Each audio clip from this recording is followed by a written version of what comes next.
U.S. military to use R&D funds to pay troops amid government shutdown as the United States faces an ongoing federal government shutdown. President Donald Trump has announced a controversial yet decisive measure, redirecting military, research and development R&D funds to ensure American troops continue receiving their paychecks. Trump's directive, a bold move to protect troops. In a statement released via Truth Social, President Trump said he had instructed the Secretary of Defense to use all available funds to pay U.S. service members on October 15th. Even as Congress remains deadlocked over a new federal budget, according to defense officials cited by Reuters, the Pentagon has identified roughly $8 billion in unobligated R&D funds that could be used to cover military payroll if the shutdown persists. These funds, typically reserved for testing, evaluation, and technological development, may temporarily be reallocated to prevent delays in troop compensation. Trump emphasized that he will not allow Democrats to hold the military hostage, criticizing the opposition for prolonging the shutdown and putting national security at risk.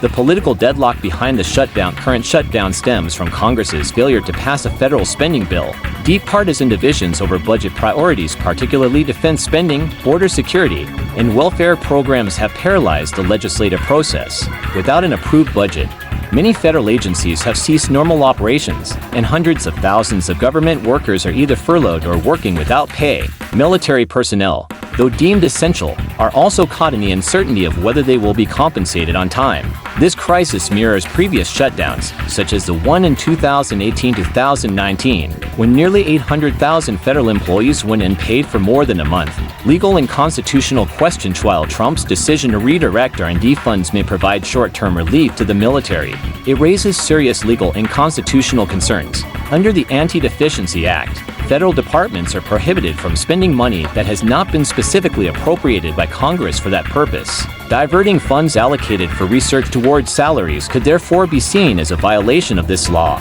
Government watchdogs and budget experts warned that such a move could be challenged in court if it bypasses congressional approval. The Government Accountability Office (GAO) has previously criticized similar actions for overstepping executive authority.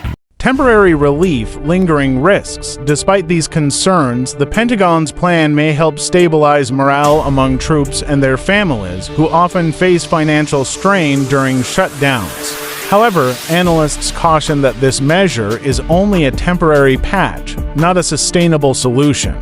If the shutdown continues for weeks or months, the military may soon exhaust the redirected funds, forcing the administration to seek further emergency measures or push Congress for immediate legislative action. Wider implications. This situation underscores the broader dysfunction in Washington, where political brinkmanship frequently jeopardizes essential public services. It also reflects the growing tension between executive authority and congressional oversight, as presidents increasingly use creative budgetary tactics to bypass gridlock.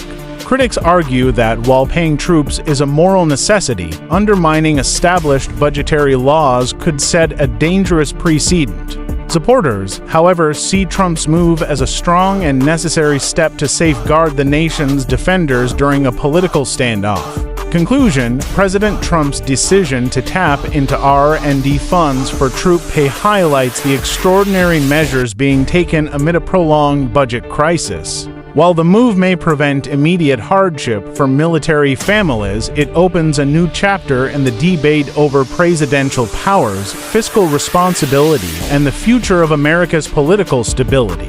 Unless Congress swiftly resolves the budget impasse, the U.S. government's financial machinery will remain strained, and the military's paycheck issue may only be the beginning of a deeper national dilemma.